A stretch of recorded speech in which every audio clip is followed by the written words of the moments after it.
C'est parti pour 30 minutes d'information. Bonsoir, merci d'être avec nous. Le président de la République, Alassane Ouattara, a regagné Abidjan dans l'après-midi de ce dimanche, après avoir pris part à Accra au Ghana, au 61e sommet ordinaire des chefs d'État et de gouvernement de la CEDEAO. L'organisation ouest-africaine s'est penchée sur ces mesures de rétorsion à l'encontre du Mali, du Burkina Faso et de la Guinée, après la prise du pouvoir par des juntes. Les premières gouttes de pétrole offshore observées en 2023, le gisement Baleine rentre en exploitation dès le mois de juin prochain. La concertation entre les intervenants dans les secteurs mines, pétrole et énergie s'est achevée à Abidjan. Il sera également mis en œuvre un nouveau code minier. Voici la plus belle fille de Côte d'Ivoire. Elle, c'est Kwasi Marlène Kani. Avec son mètre 73, c'est la nouvelle reine de la beauté ivoirienne. Dans la nuit d'hier à aujourd'hui, elle a décroché la couronne de Miss Côte d'Ivoire 2022. Kwasi Marlène succède à Olivia Yassé. Elle ambitionne d'aider les personnes en décrochage scolaire. Bienvenue, le président de la République de retour à Abidjan ce dimanche. Alassane Ouattara a pris part à Accra au Ghana au 61e sommet ordinaire des chefs d'État et de gouvernement de la CEDEAO. La rencontre a été consacrée, entre autres, à la crise alimentaire mondiale, l'inflation, le retour à l'ordre constitutionnel au Mali, en Guinée et au Burkina Faso. On voit cela avec Awa Touré. Les chefs d'État et de gouvernement de la communauté économique des États de l'Afrique de l'Ouest, CEDEAO, au rang desquels le président de la République Alassane Ouattara, réunis à Accra au Ghana, ont fait le point sur les questions politiques, sécuritaires et économiques dans la sous-région avant d'examiner les rapports sur la situation au Mali, en Guinée ainsi qu'au Burkina Faso. Dans le domaine politique, notre région reste ancrée fortement dans la démocratie, puisque 12 pays membres progressent régulièrement dans la consolidation de leur processus démocratique. Cependant, les transitions en cours au Mali, en Guinée et au Burkina peinent encore, à des degrés divers, à produire des résultats probants. Le dialogue avec les autorités de la transition de ces pays se poursuit en vue d'un retour rapide à l'ordre constitutionnel, seul gage de stabilité pour résoudre les nombreux défis auxquels ils sont confrontés. À l'ouverture de cette 61e session ordinaire, le président du Ghana, Nana Akufo-Addo, président de la conférence des chefs d'État et de gouvernement de la CEDEAO, a appelé à des solutions efficaces pour le renforcement de l'intégration économique et la préservation de la stabilité et de la paix en Afrique de l'Ouest. Confrontés avec cette menace terroriste constante, il est impératif que nous continuions à mettre en œuvre notre plan d'action régional contre le terrorisme et de coordonner les différentes initiatives que nous avons dans le domaine de la sécurité. C'est cela qui permettra de renforcer notre réponse collective à cette menace déstabilisatrice. Notre détermination dans ce domaine-là doit être plus que jamais forte. Au thème des travaux de ce sommet ordinaire qui se sont tenus à huis clos, le président de la République Alassane Ouattara a regagné Abidjan cet après-midi. Le chef de l'État a été accueilli par le vice-président Tchemoko Méliette Koné, qu'accompagnait le Premier ministre Patrick Achi et des membres du gouvernement. Ajoutons que la CEDEAO a levé les sanctions économiques et financières contre le Mali. Les frontières peuvent aussi rouvrir. Une décision à effet immédiat. Également l'ordre du jour de la 61e session ordinaire de la CEDEAO, la désignation du président de la conférence des chefs d'État et de gouvernement de l'organisation. C'est le président de la Guinée-Bissau qui remplace son homologue du Ghana à la tête de la CEDEAO, Nana Akufo-Addo, qui l'a installé dans ses nouvelles fonctions. Nous vous proposons un extrait de la déclaration du nouveau président en exercice de la CEDEAO, Umaro Sissoko Embalo. Nous avons un sentiment de responsabilité que notre adhésion à la CEDEAO a besoin de l'appui et de l'accompagnement de tous et de tous. La Guinée-Bissau vous est très reconnaissant pour la confiance accordée à la Guinée-Bissau. La Guinée-Bissau réaffirme son ferme engagement en ce qui concerne la mise en œuvre de l'agenda de la CEDEAO. Il y a plusieurs défis auxquels nous sommes confrontés, mais nous sommes convaincus qu'avec la bonne volonté, l'esprit de solidarité qui nous caractérise, ensemble, nous allons élaborer des solutions aux défis sécuritaires. Autre volet de l'actualité, c'est en juin 2023 que va démarrer l'exploitation du gisement pétrolier Baleine.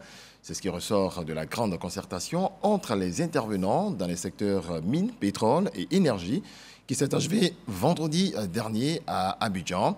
Au nombre des résolutions, un nouveau code minier et le renforcement des capacités de production de l'énergie électrique. Le point de l'enseigné Bakayoko. Au moins 2 milliards de barils de brut et 57 millions de mètres cubes de gaz naturel.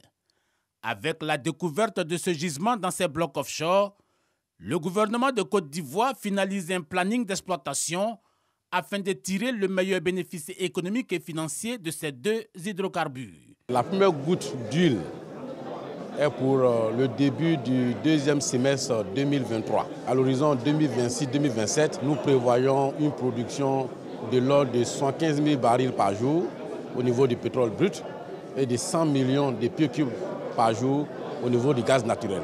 Les ressources issues de l'exploitation de ce gisement seront orientées vers l'augmentation des capacités de stockage du gaz, la construction de pipelines de produits pétroliers et même l'extension des réseaux de distribution.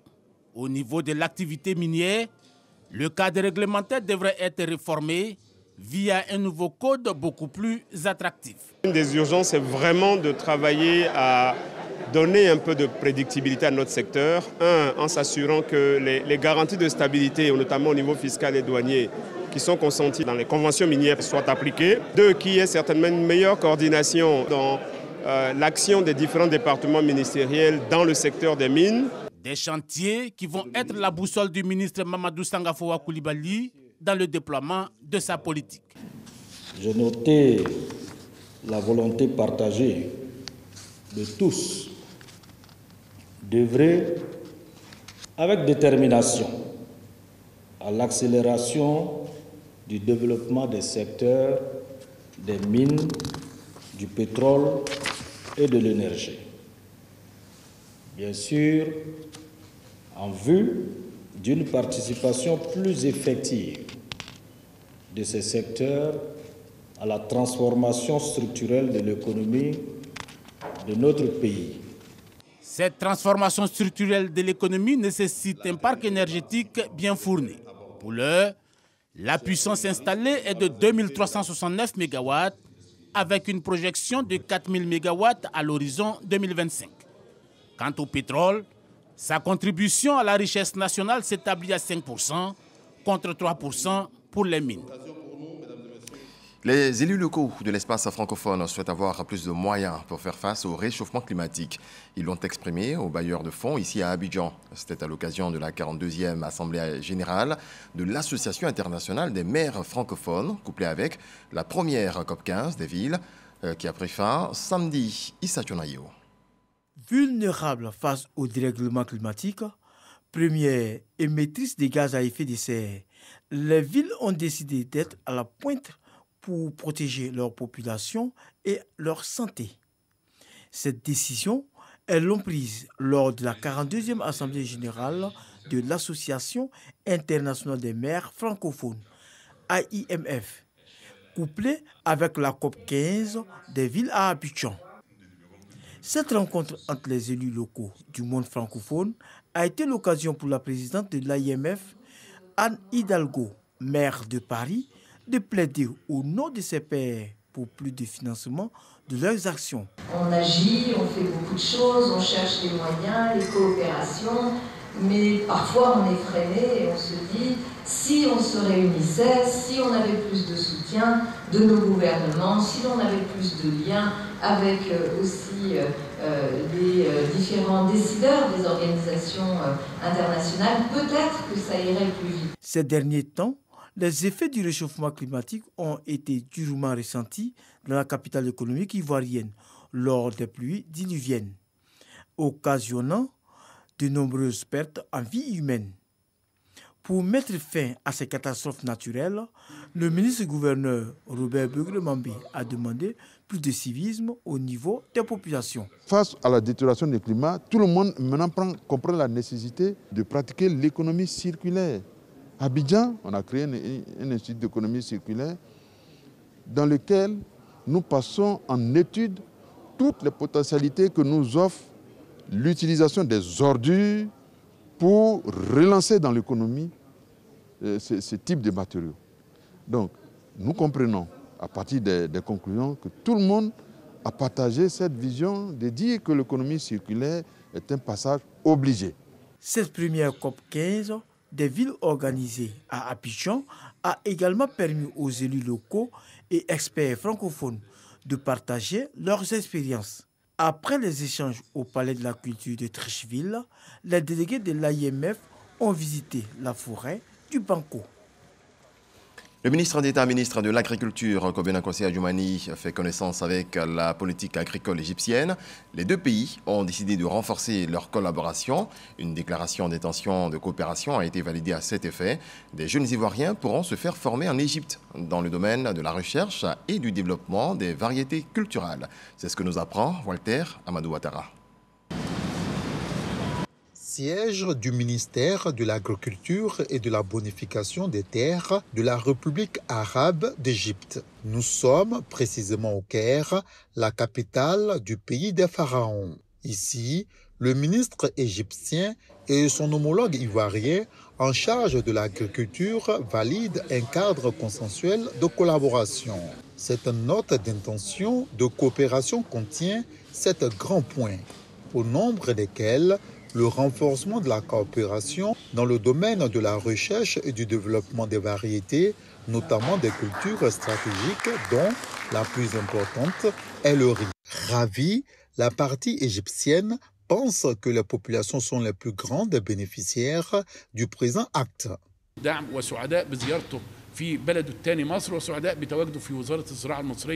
Pour la réception de son Excellence Monsieur le Ministre ici en Égypte. Vraiment, on est tellement ravis de le recevoir ici pour beaucoup de voies de coopération dans des différents domaines, que ce soit par exemple pour la formation des différentes ressources humaines dans l'agriculture, dans l'aquaculture, et on attend bien sûr encore sa participation dans le COP27. Kobena Kossi Adjoumani souligne que la Côte d'Ivoire peut apporter également beaucoup à l'Égypte. Nous aussi, dans le cadre de ces échanges, nous leur avons parlé de ce que nous faisons en Côte d'Ivoire. L'anacadie peut bien pousser ici. Je sais que nous allons tirer grand profit de cette coopération. En retour, nous aussi, on doit pouvoir donner quelque chose à l'Égypte. C'est un partenariat de type gagnant-gagnant. Et nous voulons vraiment suivre le modèle que constitue l'Égypte en matière de développement agricole, également de formation. Aujourd'hui, c'est une déclaration d'intention, mais nous allons signer l'accord à la COP 27. Pour corroborer cette énième contribution entre l'Égypte et la Côte d'Ivoire,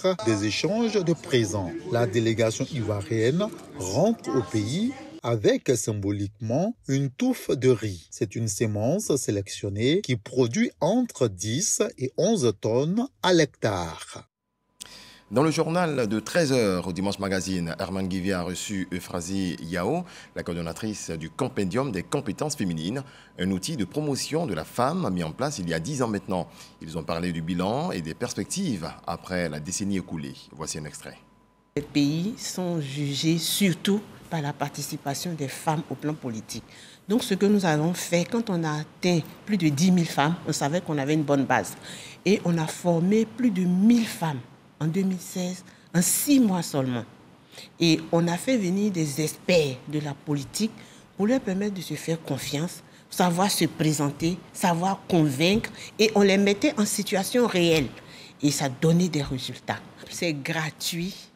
Il faut simplement aller en ligne. On a un site, 3w.compétences avec S, féminine avec S.gouv comme gouvernement, .ci. Et ou bien on fait le 3w, toujours compétences avec S, féminine avec S.org. On veut aujourd'hui qu'on touche toutes les régions de la Côte d'Ivoire, qu'on ait suffisamment de ressources pour que les chiffres de la Côte d'Ivoire changent. Avec son Excellence Monsieur le Président de la République, avec le Premier ministre, la ministre de la Femme, on va travailler là-dessus. Au niveau économique, nous avons mené plusieurs actions. D'abord, des actions pour permettre aux jeunes filles, surtout, de pouvoir avoir des emplois. Comment est-ce qu'on fait un CV? Comment on se présente quand on a des entretiens d'embauche? Et tout ça, c'était fait par des spécialistes. Si on continue comme ça, on va avoir des résultats énormes pour la Côte d'Ivoire. Les femmes et jeunes filles déscolarisées du département de Lakota n'ont plus à se soucier. Elles ont à leur disposition un IFEF, Institut de formation et d'éducation féminine. Son inauguration a donné lieu à une remise de matériel didactique et à une campagne de sensibilisation à la formation faite par la ministre de la Femme, de la Famille et de l'Enfant, Abou Sanogo. Désormais, la ville de Lakota dispose de son institut de formation et d'éducation féminine, IFEF, un centre de formation neuf, mis à la disposition de la population féminine principalement par le ministère de la Femme, de la Famille et de l'Enfant. Son inauguration par la ministre Nassene Batouri a donné lieu à une mobilisation des associations. Comprenons que le gouvernement a un regard sur les femmes que nous sommes. Madame le ministre vient de nous offrir donc des machines à coudre, enfin du matériel qu'on mettra à la disposition donc des femmes. Et là, cela permettra effectivement à nos mamans, nos sœurs de bénéficier surtout d'une formation. En plus du bâtiment, la ministre Nassene Batouri a remis du matériel didactique constitué de machines à coudre, des congélateurs et bien d'autres outils intervenant dans l'apprentissage et la formation des auditeurs. Le député de Lakota commune a exprimé la reconnaissance des populations au gouvernement. Chers enseignantes et pensionnaires de l'IFEF de Lakota, cette manne dont vous bénéficiez aujourd'hui n'aura de bon sens que si vous n'intégrez pas le mode d'emploi de cette infrastructure. Tous les efforts consentis par Madame le ministre seraient peine perdue si vous ne vous engagez pas à valoriser et à entretenir ce joyau dont vous êtes aujourd'hui les bénéficiaires. La ministre de la Femme, de la Famille et de l'Enfant, Nassene Batouri, soutient que ce centre vient donner de l'espoir à la population analphabète ou déscolarisée.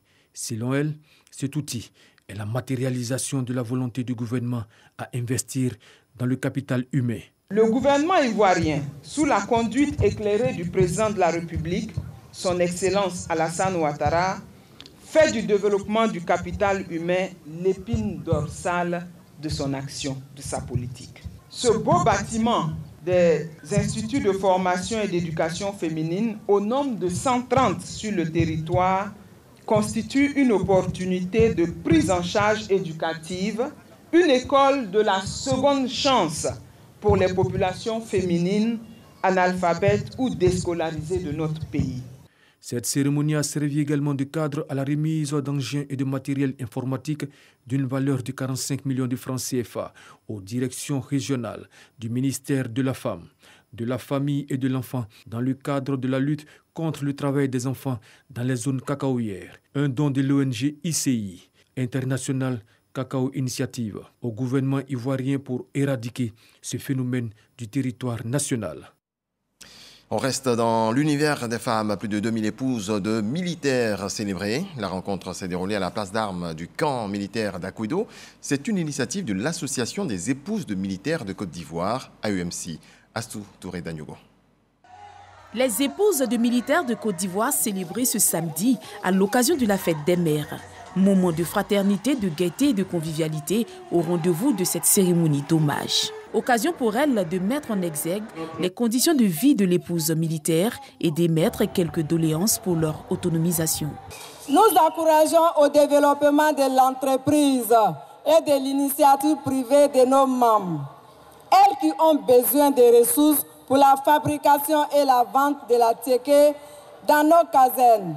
Un de nos défis, assister les groupes vulnérables, notamment les femmes démunies et les enfants dans la prévention et la prise en charge face aux risques d'abus, de violence et d'exploitation de ces groupes. Nos moitiés étant souvent absentes, il nous revient d'assumer plusieurs responsabilités.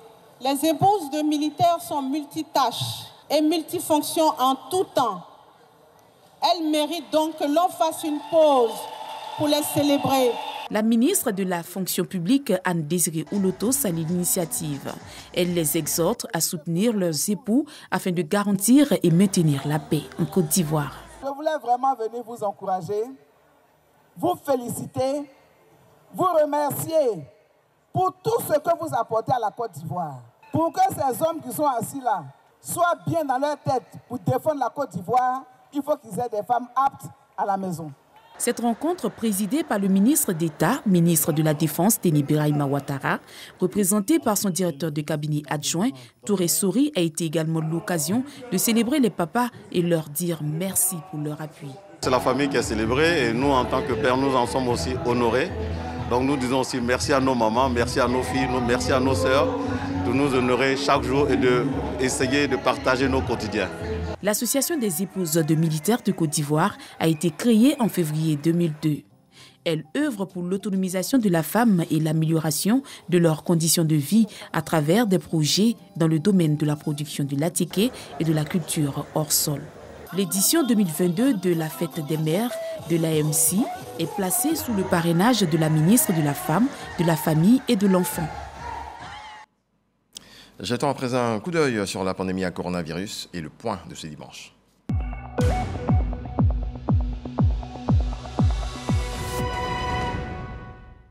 Le ministère de la Santé, de l'Hygiène publique et de la couverture maladie universelle a enregistré ce dimanche 2 juillet 2022 22 nouveaux cas de Covid-19, 48 guéris et 0 décès. À la date du 3 juillet 2022, la Côte d'Ivoire compte donc 83 659 cas confirmés, dont 82 337 personnes guéries, 805 décès et 517 cas actifs. Le 2 juillet 2022, 8 683 doses de vaccins ont été administrées. On en vient au pèlerinage à la Mecque. L'ensemble des candidats ivoiriens à l'édition 2022 sont désormais arrivés dans la ville sainte de la Mecque. Ils visitent par vagues les différents sites saints et historiques de la ville. Agenda chargé en ce dimanche. Retour sur cette journée avec notre envoyé spécial, Mama Traoré. Elles valent bien plus qu'un simple phénomène naturel. Ces montagnes rocheuses que l'on trouve à l'intérieur et aux alentours de la ville millénaire de la Mecque. Certaines parmi elles symbolisent même la genèse de l'islam, notamment la montagne dite de la Lumière, située à 4 km au nord-est de la ville sainte. C'est depuis l'une de ces grottes que le premier verset du Saint-Coran a été révélé au prophète Mohammed alors qu'il avait 40 ans, par l'intermédiaire de l'archange Djibril. Cette montagne, vraiment, c'est un grand symbole pour l'islam, car c'est à partir de cette montagne, la lumière de l'islam est vraiment partie partout dans le monde. Ce n'est pas un lieu d'adoration. Il quittait à chaque fois la Mecque, jusqu'ici. Il grimpait la montagne, environ 642 mètres de haut. Il rentrait dans la grotte, il restait des jours et des jours dans une retraite spirituelle. Et puis, vraiment, il regardait le ciel, la terre, pour dire que vraiment, il y a une grande créature derrière tout ça, jusqu'à ce qu'il reçoive vraiment la prophétie, pour nous dire maintenant comment il a souffert pour nous, comment il a reçu ces grands messages, cette grande religion qui est l'islam. De nous, aujourd'hui, on vient sur ces pas pour avoir encore la foi, pour vraiment s'armer de la croyance, pour se retourner chez nous, pour nous dire que vraiment, l'islam, c'est la religion vraiment éternelle, c'est la religion vraie. Après 13 ans de prophétie et menacé de persécution par les mécréants mécois, le dernier messager de l'islam reçoit l'ordre divin d'émigrer vers Médine, 400 km plus loin. Poursuivi et recherché par ses ennemis, il se réfugie en compagnie d'Abou Bakr Siddiq, le premier croyant musulman dans l'une des grottes de la montagne dite du Taureau, à 5 km au sud de la Mecque. Pour tout visiteur, l'exemple de loyauté et de sacrifice d'Abou Bakr Siddiq envers le guide de l'islam sont les enseignements à tirer de cette épreuve. Parmi les montagnes du territoire mécois, celle d'Arafat reste la plus mythique. Le récit révèle que c'est ici qu'Adam et Ève se sont rencontrés sur terre. Y passer le 9e jour du 12e mois du calendrier hégirien est une obligation pour tout pèlerin musulman. La montagne d'Arafat, ça fait environ 300 mètres. L'hôtel, l'espace même d'Arafat, longueur ça fait 20 km, largeur ça fait 5 km. Le prophète dit, Al-Hajj Arafat, le pèlerinage c'est Arafat. Celui qui rate Arafat, il a raté tous les pèlerinages. Il faut beaucoup plus accentuer les prières, les bénédictions le jour de Arafat, surtout dans l'après-midi, après la prière de 16 heures. Nous-mêmes, en tant qu'être humain, on se demande tous les jours, et là, Dieu nous donne la porte de lui parler en direct. Donc, il faut vraiment en profiter au maximum. La station du mont Arafat est l'un des plus grands rassemblements humains au monde. Vendredi prochain, il réunira plus de 2 millions de pèlerins venus des 4 coins de la planète. Je le disais en titre, Kwasi Marlène est la plus belle fille de Côte d'Ivoire. Elle a été élue Miss Côte d'Ivoire 2022 dans la nuit de samedi à dimanche au Palais des Congrès de l'Hôtel Ivoire à Abidjan-Cocody. Elle succède ainsi à Olivia Yassé, devenue Miss Africa 2021. Après sa participation au concours Miss Monde, Kwasi Marlène veut sensibiliser sur l'importance de l'école. Issa Djonayeo nous en parle. La couronne de Miss Côte d'Ivoire a changé de tête. Elle est désormais la propriété de Marlène Kwasi pour 1 an. La nouvelle reine de la beauté ivoirienne succède à Olivia Yassé. Ainsi en ont décidé les membres du jury et le vote du public au terme du concours de beauté qui a connu son épilogue ce samedi au Palais des Congrès de l'Hôtel Ivoire à Cocody. Je suis vraiment très contente. Je dis un grand merci à Dieu, à mes parents et aux commissions. Et sans oublier tous ceux qui m'ont soutenu, mes amis. Et je compte donner le meilleur de moi afin de faire un excellent mandat. Félicitant Olivia Yassé pour avoir tenu la dragée haute en remportant la couronne de Miss Africa. Au concours de Miss Monde, Victor Yapobi, président du comité Miss Côte d'Ivoire, se réjouit de l'aboutissement de cette autre édition. Ça n'a pas été facile. J'espère que celle qui vient d'être élue, elle et ses 2 dauphines feront un travail remarquable. On compte sur elle pour nous représenter le mieux possible sur le plan national et sur le plan international. Cette 26e édition, qui a été rehaussée par la présence de Miss Monde et de plusieurs autres reines de la beauté africaine, est fortement appréciée par le public. Le niveau était très haut. On l'a apprécié. Très contente parce que la Miss Marlène, elle est très belle et elle a toutes les compétences acquises pour être Miss. Quand on voit la présence de Miss Monde aujourd'hui en Côte d'Ivoire, cela veut dire que le concours de beauté n'est pas seulement national, mais c'est international. Et je pense que Komissi a mis la barre très haute. La marraine du concours, Madame Dominique Ouattara, première dame de Côte d'Ivoire, représentée à cette cérémonie par l'épouse du vice-président de la République, a offert 10 millions de francs CFA aux Miss de l'édition 2022. Voilà, une belle fête retransmise en direct sur les antennes de la RTI. Du football, la Coupe d'Afrique des Nations aura lieu en janvier et février 2024 en Côte d'Ivoire. C'est aujourd'hui que la Confédération africaine de football a fait l'annonce à Rabat au Maroc. C'était à l'issue d'une réunion du comité exécutif de l'instance. Le président de la CAF, Patrice Motsepe, indique que la saison des pluies en juin justifie ce report. Faisons à présent un tour d'horizon de l'actualité dans le monde. C'est le 7 sur 7 avec Abou Sanogo.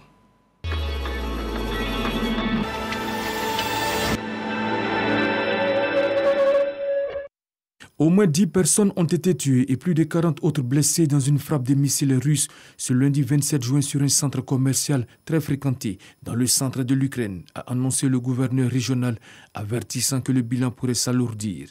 10 morts et plus de 40 personnes ont été blessées. Voici actuellement la situation à Kremenchuk à cause de la frappe de missiles. La Turquie a obtenu les gages qu'elle demandait. Obstacle depuis la mi-mai à l'entrée de la Suède et de la Finlande dans l'organisation du traité de l'Atlantique Nord. Autant, Ankara a fini par lever son veto le mardi 28 juin, ont annoncé l'Alliance et les 3 pays. L'entrée formelle des 2 pays, qui doit être ratifiée par les parlements des 30 États membres de l'Alliance, est un long processus qui prend des mois. Mercredi 29 juin, au sommet de l'Alliance Atlantique qui se tient à Madrid, Joe Biden a annoncé une augmentation des effectifs de l'armée américaine dans plusieurs pays européens. Dans le détail, il a rappelé que les États-Unis avaient déjà déployé cette année 20 000 militaires supplémentaires en Europe pour renforcer ces lignes en réponse aux initiatives agressives de la Russie. C'était une cérémonie funéraire solennelle, sobre, en présence de la famille Lumumba, de personnalités politiques congolaises et étrangères, et notamment le président Félix Tshisekedi. Une cérémonie marquée par une prière œcuménique. Les chefs des différentes religions ont chacun donné leur bénédiction. La fin de cette force conjointe européenne accompagne le retrait de Barkhane au Mali. La France a annoncé vendredi 1er juillet la fin du déploiement de la Task Force Takuba, une agrégation de forces spéciales européennes chargée d'accompagner les forces maliennes au combat face aux groupes djihadistes affiliés à Al-Qaïda et au groupe État islamique. 27 personnes sont portées disparues après que leur navire eut été coupé en deux par un typhon en mer de Chine méridionale samedi, a annoncé le service de soutien aérien du gouvernement de Hong Kong. Le navire d'ingénierie se trouvait à 160 000 marins au sud-ouest de Hong Kong lorsqu'il a été pris dans la tempête Shaba. Les dirigeants ouest-africains se réunissent ce dimanche 3 juillet au Ghana pour réexaminer leur plan d'action face aux juntes arrivées au pouvoir par la force au Mali, en Guinée et au Burkina Faso. Ils doivent notamment se prononcer sur le Mali qui subit depuis le 9 janvier de sévères mesures de rétorsion commerciale et financière. Le Burkina Faso, pris dans la tourmente djihadiste, et la Guinée suspendue des organes de la CEDEAO. Mais les juntes en place entendent y rester 3 ans et exposent leur pays à un durcissement des sanctions.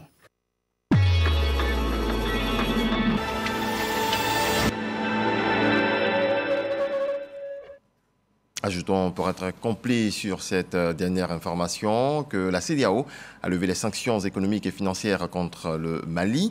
Les frontières peuvent aussi rouvrir, une décision à effet immédiat. Également à l'ordre du jour de la 61e session ordinaire de la CEDEAO, la désignation du président de la conférence des chefs d'État et de gouvernement de l'organisation. C'est le président de la Guinée-Bissau, Umaro Sissoko Embaló, qui remplace son homologue du Ghana à la tête de la CEDEAO, Nana Akufo-Addo, qu'il a installé dans ses nouvelles fonctions. Rappelons que le président de la République, Alassane Ouattara, a pris part à cette rencontre. Voilà, c'est la fin de ce rendez-vous de l'actualité. Très belle nuit à vous tous. Que Dieu nous garde.